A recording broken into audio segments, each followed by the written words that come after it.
Yeah, but is it worthwhile? Well, no. Do we ever have? Is that our goal? I mean, at least sometimes there's like a nugget in there that you can be like, "Hey, I came onto this Christian I podcast." keep thinking like some like I'm like, funny games. all right. Watch it and go, yeah, watched it. There wasn't anything in there. So cats, football.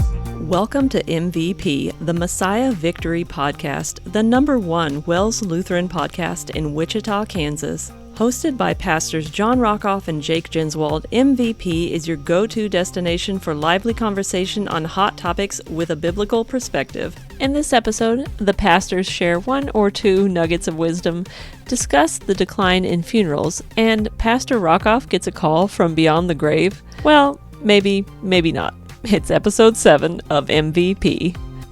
Oh, I think, are we rolling? Yeah. Christian. We're working out our discussion thing, what we can and cannot talk about. With our 7th episode, are we still in season 1? Yes. Season 1. Did we get 13 episodes under the contract? Is that how it works? I'm not sure yet. After the pilot got approved, We'll see. you know, the ratings. Still the #1 Yeah. Wells podcast in all of Wichita, which is stunning. Except what you noticed, we're also The last. the last one because it's not a wide field. But I look at the glasses half full. And I'm a realist. Yeah, so I'm a realist. Well, sure. Yeah, we're coming up with some different. You want to? Should we? Kind of the Christmas season is upon us. We do midweek Advent services if people like to calm down, take a breath during the Christmas season and join us for worship. We combine over on the west side at 7 o'clock on Wednesday nights. Had last night our gingerbread family night, which we made gingerbread houses, but we preceded it with, I had a message on, I used the gingerbread man, and my hesitancy was, if you know the story of the gingerbread man, it doesn't end well for the gingerbread man. Mm-mm. And so I had all the kids come forward. Wonderful story about this little gingerbread cookie running away, being chased by the lady and her husband and a cow and a pig, and gets to the river, can't get across the river. The fox says, "I'll take you. Get on my tail. Hey, better get on my back. Better get on my nose." Flips the gingerbread man in the air, and then snap, eats them. That's the end of the gingerbread man, and that's the end. And I left the kids traumatized as they just looked at me like, although I cleared it with your wife, the director, and said, it's just, it's a wonderful Christmas tale. I hope God isn't the fox. And we tried to match it up somehow to, about Advent. I think we got some points out there, but, we sometimes run from God, and not that God is chasing after us because he's angry and wants to eat us, but no, he wants to save us, wants to rescue us. And the devil is the fox who whispers into our ear that, "Here, I will keep you safe, do things my way." So it was probably close to 100 people that we had. Then we went down to the gym and made gingerbread houses. I did issue the warning to the children, which I think your wife might not have reminded them, that she glued all of these gingerbread. She made the houses out of graham crackers, and then she glued, not frosting, but, regular glue. Make sure they stay up. So I did announce, I said, by the way, do not eat the gingerbread houses. You can eat the candy and stuff you put on, but not the gingerbread houses. And one little boy did start eating the house solid. I hope he's okay. You probably ate around the glue. Well, he bit through the ceiling. He there needed a little There work. are glue eaters. He needed an insurance estimate because he ate through the top. Oh. So, but one boy made an awning. There are some really inventive things that they did with these gingerbread houses. So it was really nice to get everyone together. So that worked. But now we're going to have 2 worship services on the next 2 Wednesdays. Christmas Eve, you have secured the building. Yes. On the east side, you're going to have a 4 o'clock, you think? 4 o'clock Christmas Eve worship service. And then we go at 6 o'clock with our children's service, where the children present. And then at 8 o'clock is a candlelight service. And then Christmas Day, kind of lessons and carols. We do, a fair amount of singing, things like that. Are we not recording? Oh, shoot. Oh, my Somebody's God. mic is off. I think it's... Is my mic on? I think it... I think it is. Oh, no. All right. I think it's good. If not, we can recreate everything I just said about No, the no, tremendous no, no. gingerbread story. Now you can hear me. It'd be way funnier if you can't hear anything. And I can adjust it when you're talking, like, so it'll be fine. I can dub my voice in later. No, it's okay. Yeah. It'll be Oh, fine. please do that. I want it to be a very low. I want like the reverse dub of like anime, where like it's an Asian man. I was gonna say maybe I'll just say it for you. That would be great. Really funny. Or like a bad Godzilla movie. I want your mouth to move and then the sound to come as well. Oh, ratings! You think they're skyrocketing now? But yeah, that was that's the Christmas thing we're doing. Busy time of year, but it's a fun time of year. I'm also going to throw in there because you're talking about Christmas. We've got that. Oh yes, go ahead. Hometown Andover Christmas, where we're going to hand out, I think, 1,000 cookies. It's December 11th, 4:30 to 8 o'clock. All the cookies have an invitation to our Christmas Eve worship service. So, if you'd like to come out, you're more than welcome to come out for as long or as short as you would like, and just hang out and have conversations about Christmas, about Jesus, and maybe have a cookie or two. And that's where? That is at the Andover Central Park, and I think this year they're going to be kind. Last year we sat outside and were cold. This year they're putting us inside because they like what we're doing. So, and it's limit 12 per person on the cookies. Is limit that correct? 12 per person. Yep. So I can come and ask for a dozen to go. At least a dozen. Okay, well, that's good. And it's on a Wednesday, right? Thursday. The same day. December 11th. Oh, that's when my wife's having hip surgery. So. Oh, that's gonna be tough. Yeah, I probably. I don't think you're allowed to come. She might be in the hospital for a night. I can just. Can I just bring her leave? cookies? Bring her some cookies. She'll probably be out. Can I go get a? No, she's. There's 2 ways to get out after hip surgery. No, I meant like. What do you mean? Like out of it? Oh, maybe. I don't know. I'm not sure how that goes.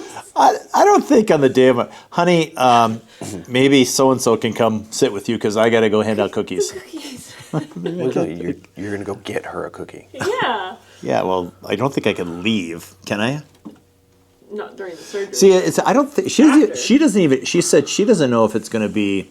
She's getting total hip replacement just because she wants to be like me. I've got my right, but she's going to have her left. I said, "Are you going to be in the hospital?" She goes, "They haven't told me." I said, "Well, I think they still put you in for 1 day to make sure everything's okay, because you got to be able to walk. They get you walking that day, which a medical miracle to me." But I'm thinking, she said she might get to go home that day. I said, "No, I don't think that's going to work that way because various surgeries I've had, my wife is maybe not the one you want waiting on you because." She wakes me up. So when you're recovering from being knocked out, and I always awake to these words, my wife going, "John, you're the last one here. They're closing. Come on." Until finally, funny. No, she's just reading her book, it's and she's just. And then last time I had the nicest nurse come in and goes, "Oh, you be nice to him. We're not closing. We're playing. Just let him wake up." And I go, she does this every time. Like, come on, come on. The last one here, they want to close. Like they're shutting down the medical place. So yeah, her wife or her sister is retiring as a nurse, and her mom was a nurse. So. She's not really the nurse type, so yeah, but so she'll be recovering that day. So yeah. More cookies for me. More cookies for you.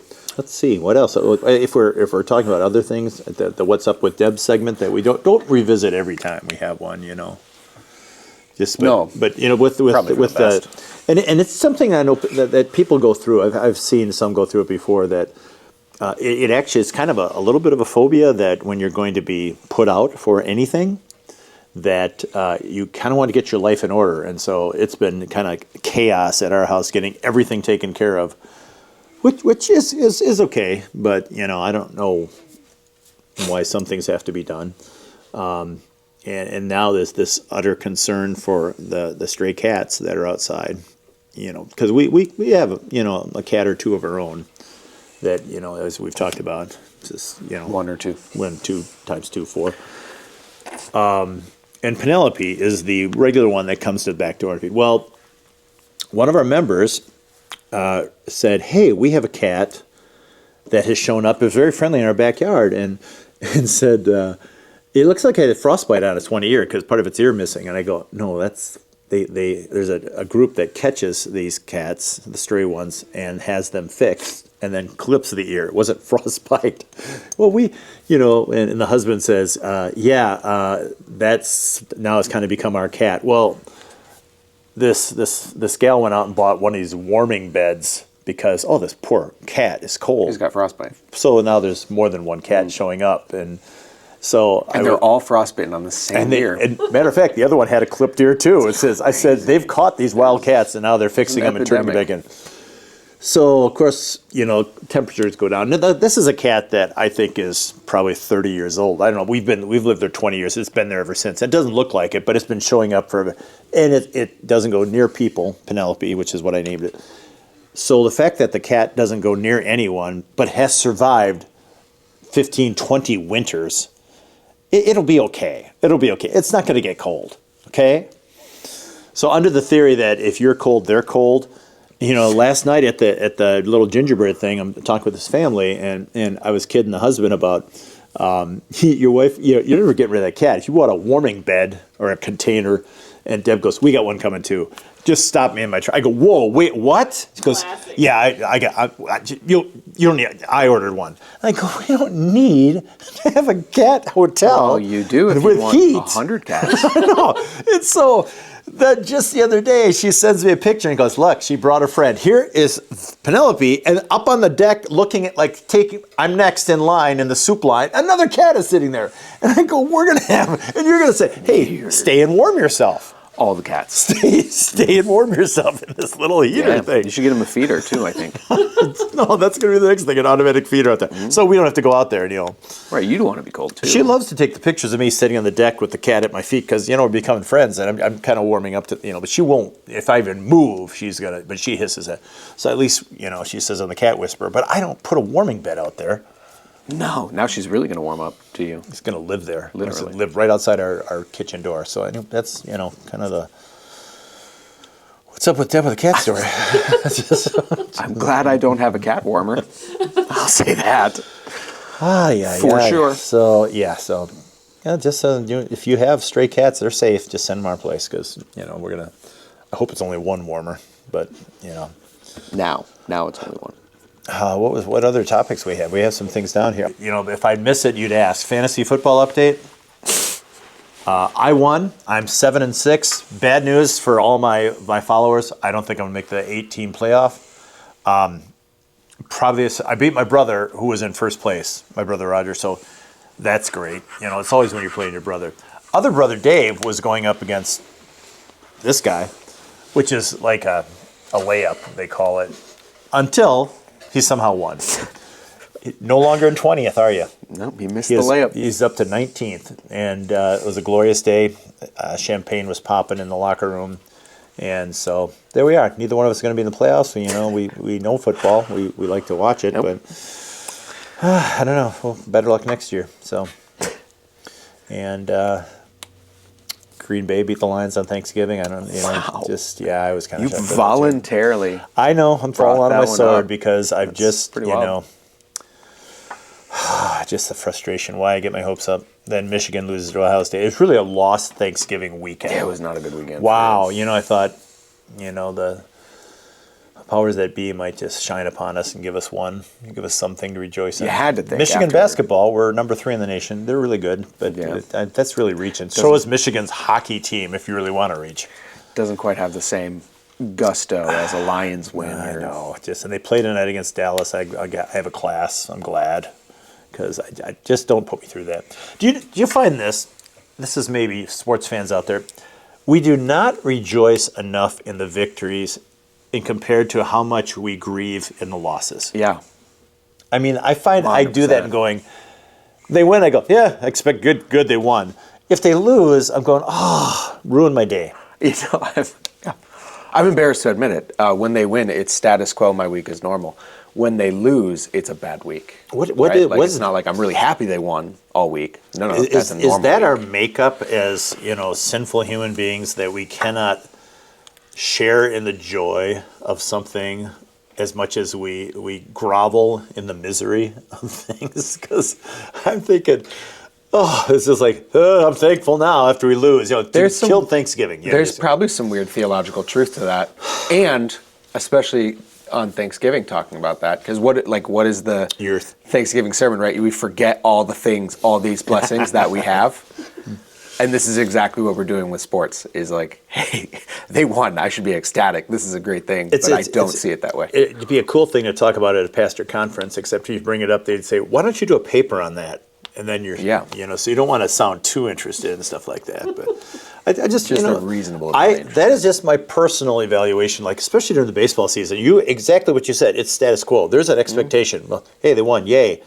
But if they lose, and then my brother will start texting about how bad they are, and they do. And even if you read like the notes online after a loss, oh boy, it's just like the world has come to an end. Yeah. And then there'll be the one sane person saying, hey, we're still pretty good and we're all right. Well, you got to lose once in a while. But And then they get ripped apart. They get torn apart. Their family gets gone after. My brother went on to one of those sites and he said something, and a guy just gets on there and he says, hey, what's wrong with you? Eat a cheeseburger. And he goes, I don't even know what that meant. So that's a good line that I always got to throw at my brother. Hey, eat a cheeseburger. We're going to just kind of rip him back. And I go, don't post stuff on there because you're just Mistake number one.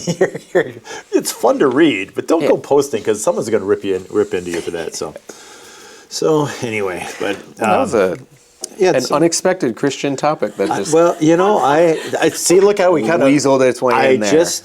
It's an observation because I have observed this for many a year in myself, saying I should be happier. Even if in basketball buzzer beater, wow, yeah, we're really in that. But then when you go, terrible game, we're doomed. The Detroit basketball team is 17-5, and all I remember is how they just blew the game last night to the Bucks. That's all I'm thinking of. And I'm going, we're 17-5.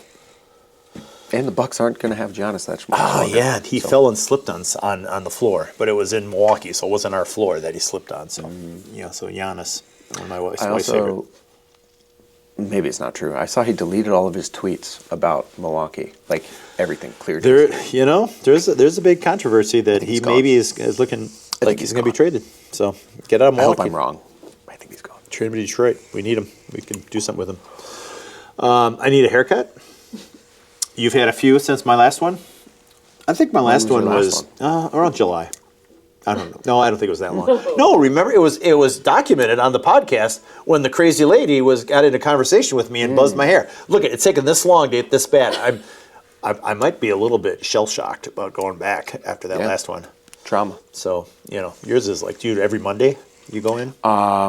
Pretty much. Not every Monday. Okay, just. When I have time. Every Monday that ends in Y, you go in and get your haircut. Every Monday that ends in Y. It's kind of, you have a full head of hair where you can play with different styles. I can do different things. I basically got, don't take too much more off the top here and don't mess with the sides and try not to make it look like a comb over. I have, three little rules. No, hey, at least you know what you want. Well, and if they abide by it, but I'm not going back to the. Right. I go sports clips. I try different sports clips. Have the advantage of having a couple close.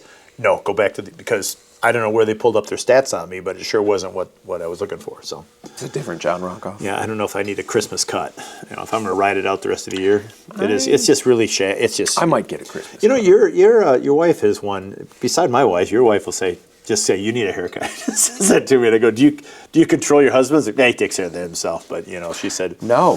She said she does chime in. Sage is fantastic. Yeah, he's got his own hair stylist. Schedules me the next time I get a haircut, and she goes, "Okay, you want to come this day?" And I go, "Yeah, I'll see you then."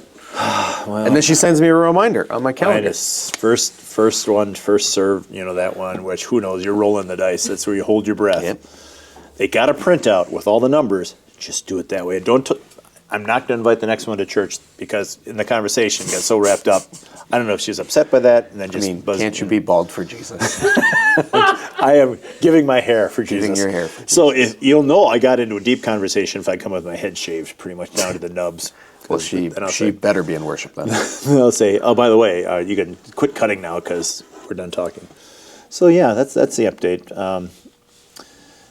You're crossing off the list here. I am. I think we're down to. We did have the one theological question that has come up. I guess it would be theological, because we're wondering about a trend that is taking place. When my dad was a pastor, and a member died, he'd go over and he would toll the church bell, and someone would know someone died, and he would every tolling would be for a year. 1 year. So people would say, we always want to know if it was someone old, and so you start out counting, you're in your 20s, 30s, and find out, okay, it was someone old. Pastor who passed away. Didn't have the internet and things like that, so the phone would start ringing. So you had to do it like a call to, okay, Dad would always say it was you die, then you count 3 days, the day they die, 1, 2, and usually the third day is a funeral, and it was just kind of standard. So COVID had a hand in this, that when people pass away now, there it was like, well, let's just wait, or and with cremation Or we're too. not, we'll do something later. Yeah, we'll have them. wasn't You do even wait. maybe you could do a committal service, but then we'll have Yeah. a funeral later. So that became kind of trend, and then it is very rare now for someone to pass away and within 3 days be buried. It seems to be like a week because we now will let people travel, and with the number of people that are cremated, which is where you can have the funeral, whatever. Where I think that is beginning to swing farther than maybe I'm comfortable with is maybe, Pastor, we're not even going to really have a service. Mm-hmm. And we talked a little bit over lunch about this idea that, well, I don't know, did they mention to you that they wanted a service? I'm thinking, well, that's a given. If you're a member of the church, you get a Christian funeral. And especially if you're dealing with maybe family members that aren't members of the church that throw that at you, and it's kind of a recent thing, but my struggle is, how much do you kind of push for, no, this is what we should do for her? And are we forgetting what funerals are for? Mm-hmm. So, and I know we do it within our circles too sometimes. We call it a celebration of life, which I always hope is a transition to not only that person's life, but the life they have in Christ. And we can do that correctly. And it's almost like get away from funeral. So we're going to have a celebration of life. But I have witnessed some that it's exactly what you maybe hope it's not. We're just going to talk about how wonderful the person was, mm-hmm. and not talk about any hope of them being in heaven, because maybe they don't know. Maybe they weren't churched. And you think, so, celebration of life, I get that, but funerals for me have always, it's for the people, the family, to comfort them and encourage them. So I'll have the celebration of life and talk about, because of how God blessed them and used them, and here's what they how they raised their family and worked in the church. Then I'll always segue to, but that's not why they're in heaven, and then talk about the life that Christ has given. And I always like to put in part 3, what about you? Are you ready for this day? And kind of a call to evaluate their own life. And so if you don't have a funeral, some will say, well, we'll do something at the graveside. And then you have the committal, and where you try to put a message in. If I don't have anything in the church, mm-hmm. I try to do that. But we talked a bit, how much do we as pastors say, no, I think we should have a funeral? Yeah, and it was a thought that started to percolate at lunch. Just this idea that I think, at some level, by virtue of your membership in a Christian congregation, I think you're saying you do want a funeral.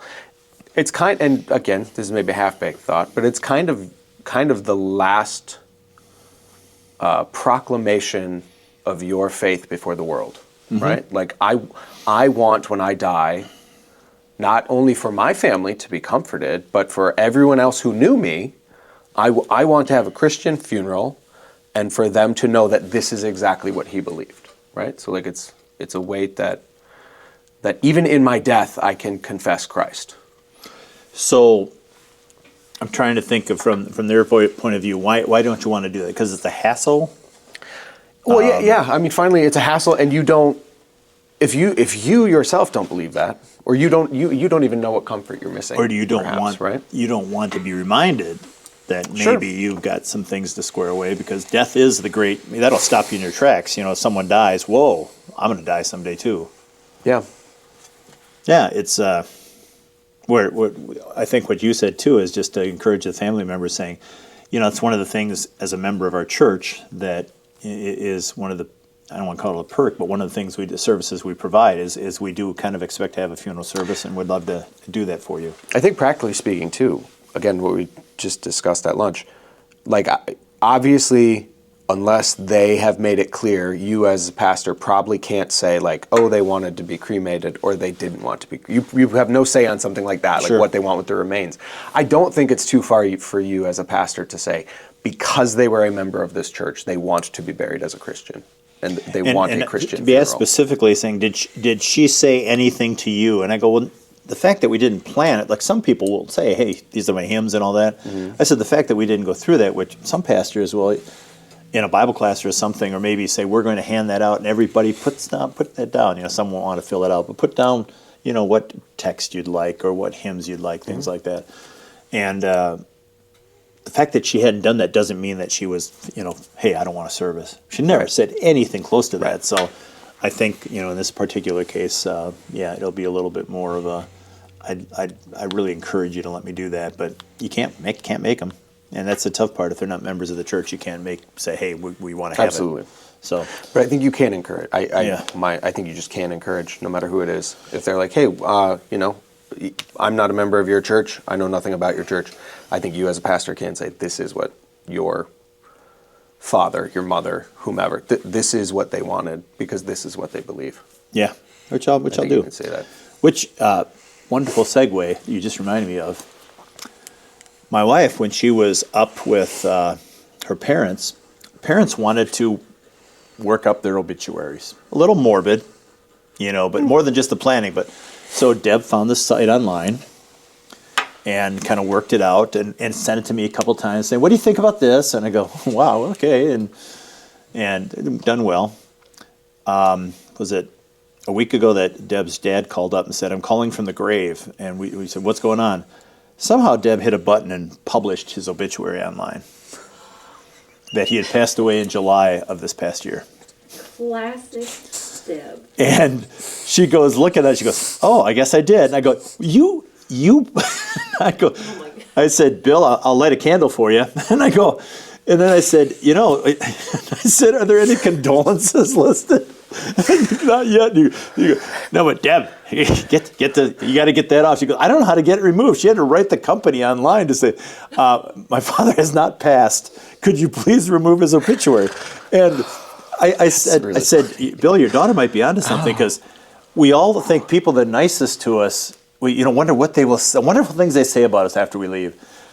Maybe my wife could start just publishing obituaries before people die. Yeah, and then see you what can go in and happens. read, because he says, I'm waiting to see what people post. I just said, I'll light a candle for you, Bill, if it'll help. Yeah. If it'll help stoke things, get people writing That's in on that. fantastic. But I would try to remember That's that. hilarious. And then we just segued right in, and I thought, Yeah. so. Wow. The fact that you didn't remember to tell I us. know, that's I mean, that's Bible class fodder right there. And I didn't even lead with that in Bible class. Solid. It was the Sunday before, so I'd forgotten about it. But because I come upstairs and we're on the phone and listening to Bill, and he's just, I'm calling from the grave. And she goes, I go, when did he die? Well, in July. I go, this is live on the internet? I said, you know how hard that's going to pull all that stuff off of I know. This is the man who died twice, is what's going to happen. I said, she goes, I must have hit a button. And I go, well, you maybe, like, what, publish maybe or something? Or admit, submit, or what? Delete, save, publish. Yeah. Then she's going, oh, then she goes, she called her brother and said, hey, did you hear what happened? He goes, pretty much not my circus, not my monkeys. He says this a lot. Not really my problem now, is it, Deb? Like, you got yourself into this. I got enough going on. I don't need to make sure my father isn't, getting a death certificate. So, well, yeah, I forgot about that, And one more segue. My wife doesn't want me to die from this bad tooth we've talked about. So, out of the blue, and I've got it listed, Leanne, I've got it on my list of things to do. Unfortunately, I'm not having hip surgery, thinking I got to clear that list in a week. So it's on my list of things to do. So I made the decision to get the bad tooth out. So I get a call from Dia, is her name, and she's the receptionist and has been the receptionist for years, and a lovely gal. And she says, "Hey, just wanted to call to you and see if we can get a time set up to extract that tooth." And I go, you just kind of making random calls to some of your patients, or did my wife get in touch with you? She goes, John, I'm going to have to plead the fifth on that. And I go, you've answered my question. Guess who had a dentist appointment earlier that morning? My wife. And so I sent her the notes, half in jest text. Please stop calling people on my behalf. And she goes, I did not call anyone. I go, you were there in person, weren't you? Well, yeah. I just mentioned, I go, no, you told her my husband is dragging his feet on this. So she all but said that when she said you had to plead the fifth. I knew you'd done that. Might want to check if she published your obituary. Could be out there. But I'm just, it might be a good thing to look at all of us because maybe she, got a package deal and put us all out there. So it's after Christmas and that dead week that we have. As pastors, we don't schedule a lot. So sure, I'll go in, knock a tooth out there. Good. Like we determined we got 49 others or something, whatever we came up with. That's way too many. Way too many? Way too many. Then when I had that Pomeranian dog that every time I took it in got like 10 teeth taken out. I think it might have had like 80 teeth by the time it was done. I said, can I ask a question? How many teeth do dogs have? You look in their mouth, they don't got that many. He's pulling teeth all the time, so. 20s. Are they like these crawfish that grow their snappers back or something? Your teeth just keep coming in? Is that what it happens with teeth in a dog? I don't think so. Well, then no, my dog lost his teeth and they were just gone. He said he took out like 10 once. I go, well, what? Doesn't have any teeth left. How many teeth did that dog have? So, I don't know. That's a long time ago. Dogs lose their teeth. Just waiting for the kids to come, and then we realize it's not Thursday. It's not Wednesday. So it's going to be a long time waiting with a pitter-patter of feet coming. I think my wife was calling why don't you wrap it up? reminding me to pick up Zoe is what I think that call was. So what time does she want to come down and be on? We could be done now. Does she want to come down? We could go live down there. Then she might. She's already gone. She would just say some bad words, just so she wouldn't. We'd have to cut it out probably. So she doesn't know bad words. Yeah. Hey, if you've got questions, send them in. We're going to make up our own. We're going to tell you what we were talking about over lunch. Send our questions. And, and hit, or is it pound? Smash that subscribe button. And if you are the 20th subscriber, what do they get, Leanne? Because we want to get to 20, don't we? We can't make I heard. promises. Okay, is it true we got to get to 1,000 to start getting paid for this? Well, that's part of it. Other is to have genuine content, probably. Well, right. This could be key. We got to look into that because we should be getting close. surely we can get some brand deals. I'm sure somebody would want to advertise on here. I would think so. Like cat warming houses, we've already. If I get the brand name for those, You could. don't Share it now. Could be a spokesman. No, we don't give it out now for free. No. I want to negotiate a deal on those because I'm afraid We're going to have about 10 of them. I was going to say, I'm afraid this is going to be our only one. This is a thing. Well, now that there's 6 cats, they don't all fit. So yeah, we're just going to enclose our back deck and heat it, and have a cat door. There you go. You know what? That's just well. And on that hot cat note, And Leanne always figures out a wonderful title out of this content. I've got quite a few written down, so. Deb's dad is not dead. That might be. Bill lives. Just to counter what's already out there. That's what we'll do. All right? this is the way. All right. And again, if the mic wasn't on for the first part, we'll just dub that in. So, Bye. till next time. Have it happy Christmas.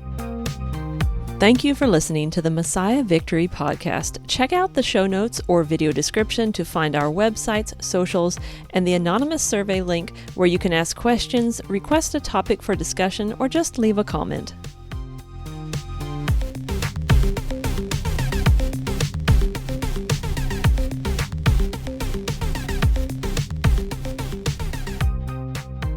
He's always the buzzkill. So he could go, well, technically we're all last. But, Last. well, if you're not last, you're first. Or if you are last, you could, If you're the only, then you could be first.